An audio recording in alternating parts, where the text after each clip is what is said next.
한국직업방송과 연합뉴스TV가 함께 만드는 취업 전문 뉴스 투데이 고용플러스입니다. 다음 주면 국내 주요 기업들의 하반기 공개 채용이 본격적으로 시작됩니다.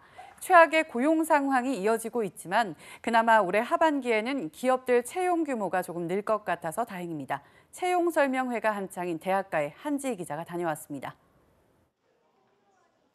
서울의 한 대학교에서 열린 채용 설명회장.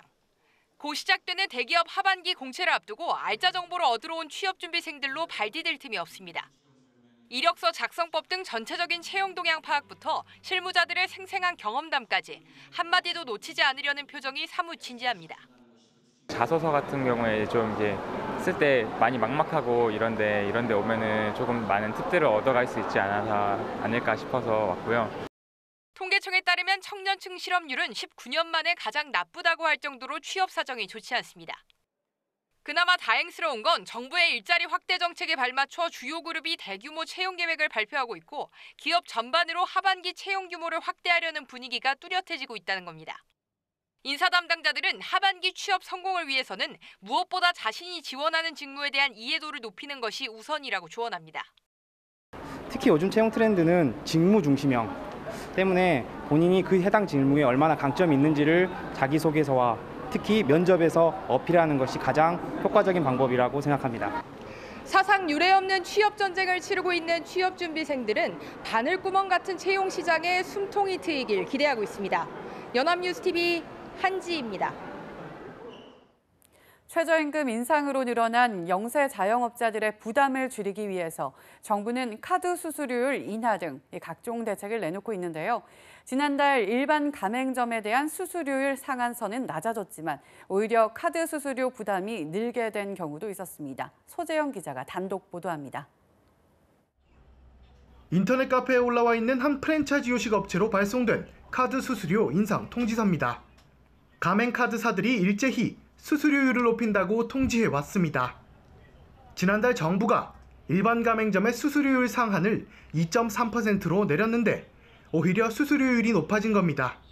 영세 소상인 지원 차원에서 정부까지 나서 카드 수수료율을 낮추는 상황에서 공교롭게도 일부 사업자의 수수료율이 크게 오르자 불만의 목소리가 나오고 있습니다. 수수료율이 오른 것은 카드사와 가맹점을 연결해주는 벤사의 수수료 책정 방식이 정률제로 바뀌었기 때문입니다. 이전까지 벤 수수료는 건당 100원의 비용이 발생하는 정액제였는데 거래 액수에 따라 수수료를 부과하겠다는 겁니다. 이에 따라 소액 결제가 많은 영세 가맹점의 부담은 줄었는데 반대로 매출이 비교적 많은 일반 가맹점의 부담은 오히려 늘었습니다. 카드사들도 어쩔 수 없다는 입장입니다. 적격 비용을 따져서 저희가 가맹점별로 산정을 하게 돼 있는데요. 정률제로 바뀌었지 않습니까? 그러면 당연히 매출이 많은 가맹점일수록 이제 벤 비용률이 올라가는 거죠. 금융당국이 무리하게 카드사에게만 부담을 전가한다는 책임론도 나옵니다. 실제로 당국의 지속적인 압박으로 2013년 1.8%에 달했던 영세 가맹점에 대한 수수료율 상한은 0.8%로 줄었습니다. 현재 이 같은 영세 가맹점은 전체의 76.5%. 이 때문에 카드업계 전체의 순이익도 지난해 1조 3천억 원 수준으로 2014년에 비해 9천억 원가량 줄었습니다. 영세 가맹점은 물론 일반 가맹점들과 카드사 모두 상생할 수 있는 해법이 절실합니다. 연합뉴스TV 소재영입니다. 정부가 소득 주도 성장을 위해 소득 확대 정책을 펼쳤지만 오히려 저소득층의 소득이 역대 최대 급감 행진을 이어갔습니다. 고용 한파의 영향이 저소득층에 집중되면서 소득 분배는 2008년 금융위기 이후 10년 만에 최악을 나타냈습니다. 김동욱 기자입니다. 올해 2분기 저소득층의 가계 소득이 2분기 기준 역대 최대 수준의 급감을 나타냈습니다. 통계청에 따르면 2분기 소득 하위 20% 가구의 월 평균 소득은 132만 5천 원으로 지난해 같은 기간보다 7.6% 감소했습니다. 특히 근로소득이 15.9%, 사업소득이 21% 급감해 가파른 소득 감소를 이끌었습니다. 고령화와 함께 도소매, 숙박, 음식업 고용 축소와 건설, 일용직 취업자 감소 등으로 무직자가 증가한 것이 영향을 미쳤습니다. 1분기 소득이 7.6% 감소한 이유는 가구주와 기타 가구원을 중심으로 취업 인원수가 18% 하락한 데 기인하고 있는 것으로 판단됩니다. 반면 소득 상위 20% 가계의 월 평균 소득은 913만 5천 원으로 10.3% 올랐습니다. 2분기 기준 가장 많이 증가하며 처음으로 두 자릿수 증가세를 기록했습니다. 소득 격차를 나타내는 소득 5분위 배율은 2분기 5.23배를 나타내 2008년 금융위기 이후 10년 만에 가장 컸습니다. 소득 주도 성장을 통해 빈부 격차를 줄이겠다는 정부의 정책에도 오히려 빈부 격차가 더 커진 겁니다. 하지만 장하성 청와대 정책실장은 빈부 격차를 줄이기 위한 기존 정책을 지속적으로 추진하겠다는 입장을 재확인했습니다. 최저임금의 정책이 갖는 비중은 매우 소득주 성장의 일부인데 아마 그게 다른 정책은 좀 시행에 시간이 걸리고 정부는 재정을 더 풀고 혁신 성장 가속화로 일자리 창출 여력을 키우는 동시에 저소득층 자영업자 지원 대책을 추진하겠다는 방침입니다. 연합뉴스TV 김동욱입니다. 우리 경제의 뇌관인 가계부채가 1,500조 원에 육박한 것으로 나타났습니다. 증가세가 다소 둔화됐다고는 하지만 주택담보대출과 신용대출이 다시 늘어나 안심하긴 이르다는 평가입니다. 박진영 기자의 보도입니다. 6월 말 가계 신용은 1,493조 2천억 원, 3개월 새 24조 9천억 원 늘었습니다. 한국은행이 관련 통계를 작성한 2002년 이후 최대치입니다. 증가율은 7.6%로 2015년 1분기 이후 최저 수준이고 2016년 4분기 이후 6분기 연속 둔화하고 있습니다. 전년 동기 대비 증가액은 105조 2천억 원으로 2015년 3분기 이래 100조 원대를 유지하고 있습니다. 예금은행의 대출 증가세는 두드러졌습니다. 전세자금 대출을 포함한 주택담보대출이 6조 원, 오토론과 신용대출 등 기타 대출이 6조 8천억 원 늘었습니다. 주택담보대출은 계절적 요인이라고 하더라도 고금리의 기타 대출이 거의 2배 가까이 증가한 것인데 주택담보대출의 높아진 문턱을 넘지 못하면서 풍선 효과로 기타 대출이 늘어났을 가능성도 배제할 수 없습니다. 한국은행도 가계부채 증가세가 여전히 가계소득 증가율보다 높다는 점을 우려했습니다. 둔화세가 지속은 되고 있지만 여전히 가계소득 증가율보다는 높은 수준인 걸로 지금 나타나고 있습니다. 향후 대출 금리가 오르면 가계 이자 상환 부담이 늘고 이는 다시 민간 소비 위축, 가계부채 상환 어려움으로 이어질 수 있습니다. 연합뉴스TV 박진영입니다. 국민연금 수령액이 지난 20년 사이 1.7배가량 오른 것으로 나타났습니다. 국회 보건복지위원회 정춘숙 의원이 국민연금공단으로부터 받은 자료에 따르면 1998년 최초 수급액이 월 50만 원인 경우 2003년에는 59만 2,560원, 올해는 85만 6,610원으로 수급액이 증가했습니다. 최초 수급액이 월 70만 원이었다면 올해 5월 기준으로 119만 9,250원으로 늘어난 겁니다. 이는 국민연금이 수급자에게 줄 연금액을 계산할 때 매년 물가 변동률을 반영하기 때문입니다. 물가는 1999년 0.8%에서 2014년 1.3%, 지난해 1.9% 등으로 해마다 올랐습니다. 거동이 불편해 노인 장기 요양보험을 이용하는 노인과 이들을 지원하고자 투입된 요양급여 비용이 급격히 늘고 있습니다. 건강보험공단에 따르면 지난해 장기 요양보험 1에서 5등급 인정을 받은 노인은 58만 5천여 명으로 집계됐습니다. 이는 2017년 현재 65세 이상 노인 인구의 8%에 해당합니다. 장기 요양보험 인정 노인은 2013년 37만 8천여 명에서 2016년 51만 9천여 명 등으로 해마다 늘고 있습니다. 지난해 노인 장기 요양보험으로 지급한 총 요양급여비는 5조 7,600억 원으로 전년보다 15% 증가했습니다. 더불어민주당과 정부가 내년도 예산 편성 기조를 확정했습니다. 일자리 창출과 지역경제 활성화를 위해 재정 곳간을 최대한 열겠다는 건데요.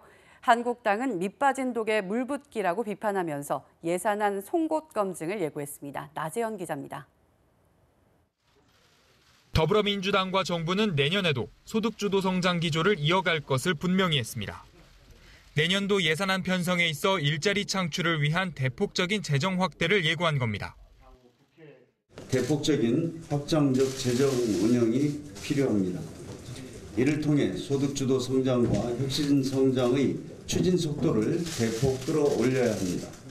일자리 예산을 역대 최고 수준으로 확대하여 민간, 공공부문 일자리 창출을 적극 지원하겠습니다. 구체적으로는 지난 3월 발표한 청년 일자리 대책에 필요한 재원을 내년 예산에 충분히 반영하고 사회서비스 일자리 확충 차원에서 어린이집 보조교사를 15,000명 확대하기로 했습니다. 하지만 야당의 반발이 만만치 않아 여권의 확장 재정 예산안이 원안대로 국회를 통과할지는 미지수입니다. 자유한국당은 밑빠진 독에 물붓기라고 강력 비판하며 소득 주도 성장 정책의 폐기와 장하성 청와대 정책실장 등의 경질을 거듭 요구했습니다. 이게 지금 돈을 넣어서 될 문제도 아니고 사람만 한두 사람 바꿔서 될 문제도 아니고 결국은 대통령의 생각이 좀 바뀌어야 되는 것 아닌가 이런 생각이 듭니다. 소득 주도 성장을 둘러싼 논란이 커지는 가운데 올해 예산국회는 가시밭길이 될 것이란 전망입니다. 연합뉴스TV 나재현입니다. 태풍 쏠릭이 우리나라를 관통한 가운데 곳곳에서 피해가 속출하고 있습니다. 자동차 침수 사고뿐만 아니라 비행기 결항으로 여행을 못 가는 경우가 생기는데 이럴 때는 어떤 보상이 가능한지 박진영 기자가 알아봤습니다. 태풍 산바가 한반도에 상륙했던 6년 전 태풍과 집중호우로 차량 23,051대가 침수돼 495억 원의 손해액이 발생했습니다. 자동차 보험에 자기 차량 손해 담보에 가입한 운전자라면 이런 경우 보상을 받을 수 있습니다. 손해액 100% 보장이 아닌 실비 보상이 원칙인데 그렇다고 모든 침수 피해를 보장받을 수 없습니다. 침수로 인정받기 위해서는 차량의 문과 창문, 선루프, 트렁크를 닫아둔 상태에서 물에 잠겨야 합니다. 차량 안에 넣어둔 물건이나 트렁크, 적재함에 실어둔 물건은 보상받지 못합니다. 특히 침수 위험이 알려진 상태에서 차량을 둔 채 주차하는 등 운전자 고의나 과실이 있으면 보험료가 할증됩니다. 손해보험협회는 오늘까지 침수 위험 지역에서 차량을 발견하면 차주의 동의를 받아 안전지역으로 차량을 옮기는 긴급 견인 시스템을 가동하고 있습니다. 한편 태풍 때문에 비행기 결항으로 여행 등 일정에 차질이 생긴 경우라면 조금 복잡합니다. 특약에 따라 다르지만 숙박, 렌터카, 여행사 패키지 상품은 대체로 전액 환불이 가능합니다. 항공권은 12시간 안에 대체편을 제공할 수 없을 때 환급이 가능한데 할인을 많이 받은 항공권은 취소 불가인 경우가 많습니다.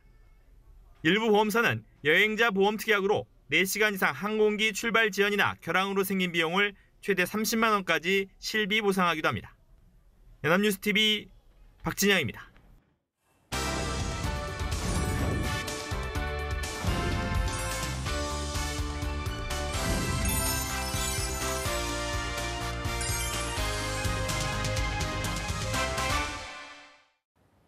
숨겨져 있는 알짜 직업을 소개하는 히든잡. 오늘도 투데이 고용플러스의 공식 취업 도우미 안치홍 아나운서와 함께합니다. 안녕하세요. 안녕하세요.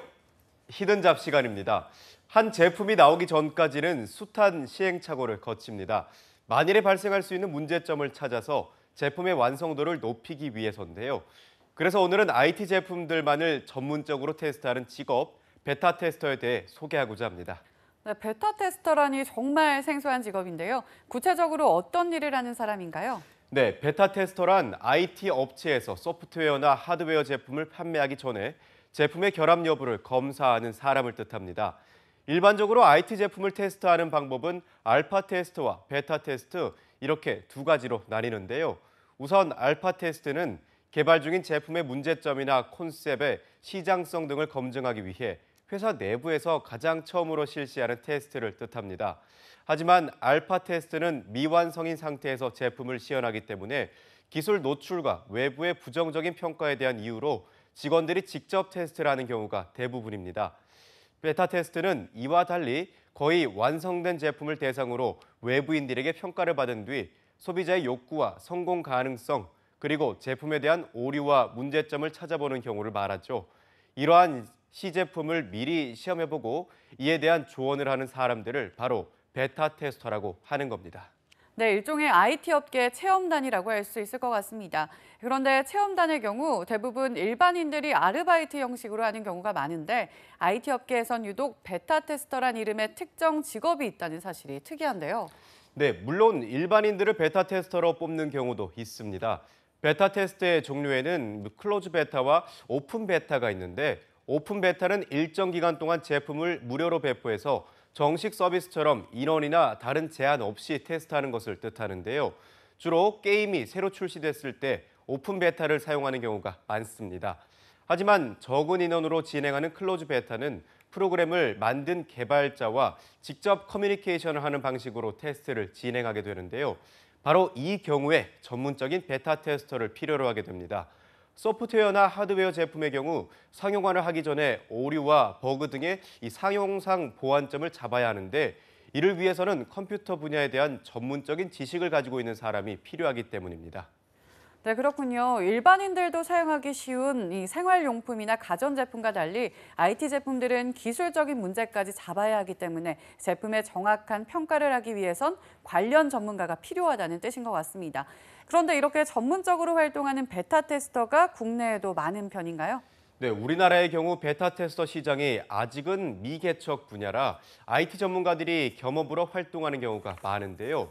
하지만 이미 미국, 일본과 같은 선진국에선 프로그램을 출시하기 전에 반드시 전문 베타 테스터를 고용하고 프로그램 오류, 사용상의 단점 등을 파악해서 완제품 개발에 활용하고 있습니다. 우리나라 역시 이러한 베타 테스터의 중요성을 깨닫고 수요가 점차 증가하고 있어서 IT 업계에선 이미 전망이 높은 직업 중 하나로 손꼽히고 있습니다. 네, 그렇군요. 그렇다면 베타 테스터는 어떤 식으로 제품을 평가하게 되나요? 네, 제품에 대한 의뢰가 들어오면 먼저 해당 제품에 대한 업계 동향과 소비자 경향, 그리고 최근 소프트웨어 및 관련 기술 경향 등을 파악해야 하는데요. 이와 함께 제품을 직접 받아 해당 제품을 꼼꼼하게 사용한 뒤 시스템에 문제나 오류가 있는지를 살펴보게 됩니다. 그리고 발견한 문제점을 토대로 관련 보고서를 작성해야 하는데요. 제품이 출시되기 전에 베타 테스터의 역할이 중요한 이유는 보고서를 작성할 때 문제점을 제대로 잡아내지 못하거나 보고서를 정확히 지적하지 않으면 오류를 바로잡을 수 없기 때문인데요. 테스트를 제대로 하지 못한 채 제품이 잘못된 상태에서 그대로 상품화가 되면 업체로서는 막대한 손해를 입을 수 있기 때문에 시제품 상태에서의 베타 테스터의 역할은 그야말로 막중하다고 할 수 있습니다. 네, 그렇군요. 그래서 이렇게 오류를 제대로 잡고 그에 대한 해결 방안을 제시해야 하기 때문에 베타 테스터라는 전문적인 직업이 존재하는 것 같습니다. 게다가 문제점을 꼼꼼하게 살펴보기 위해서는 끈기와 세심함도 필요할 것 같은데요. 그렇습니다. 뿐만 아니라 프로그래밍 능력도 높아야 제품의 장단점을 꼼꼼하게 따져볼 수 있는데요. 그래서 채용 시엔 기업에서 주로 컴퓨터 공학과, 컴퓨터 과학과, 컴퓨터 소프트웨어학과 같은 컴퓨터 관련 학과를 전공한 사람들을 선호한다고 합니다. 우리나라에선 컴퓨터 프로그래머나 엔지니어가 베타 테스터로 활동하는 경우가 많은데요. 하지만 컴퓨터 관련 전공이 꼭 필요한 것은 아닙니다. 일례로 베타 테스터의 수요가 가장 많은 게임 분야에선 프로그래머 출신들이 가장 인기라고 하는데요. 이처럼 해당 분야에 대한 경험과 깊은 지식만 있다면 베타 테스터로서의 문은 누구에게나 활짝 열려 있다고 합니다. 네, 결국 열정과 경험, 그리고 해당 분야를 얼마나 잘 파악하느냐가 성공적인 채용의 조건이라고 할 수 있을 것 같습니다. 그렇다면 베타 테스터의 근무 조건은 어떤 편인가요? 네, 근무 환경은 일반 IT 업계처럼 육체적인 스트레스는 적은 편입니다. 하지만 단시간 내에 프로그램을 정확하게 파악해야 하다 보니 근무 시간도 길고 정신적 스트레스가 심한 편이라고 하는데요. 반면 업무의 자율성은 높아서 원하는 근무 시간대를 선택할 수 있다는 장점이 있습니다. 또 보수는 프로젝트마다 조금씩 차이가 있는 편이지만 전문 게임 베타 테스터의 경우 평균 연봉이 5천만 원일 정도로 고소득 직종에 속합니다. 뿐만 아니라 IT 기술의 발전과 함께 다양한 IT 제품이 개발되고 있어서 일자리도 급속도로 늘어나고 있어서 관심 있는 분들께 꼭 추천드리고 싶은 직업입니다. 네, 무엇보다 도태될 가능성 없이 수요가 더욱 늘어나고 있다는 점이 베타 테스터의 가장 큰 장점이 아닐까 싶습니다. IT 업계에 떠오르는 직업 베타 테스터에 여러분들도 꼭 도전해 보시기 바랍니다. 지금까지 히든잡 안치홍 아나운서였습니다. 고맙습니다. 고맙습니다. 지금까지 투데이 고용 플러스였습니다. 오늘 저희가 준비한 내용은 여기까지입니다. 함께해 주신 여러분 고맙습니다.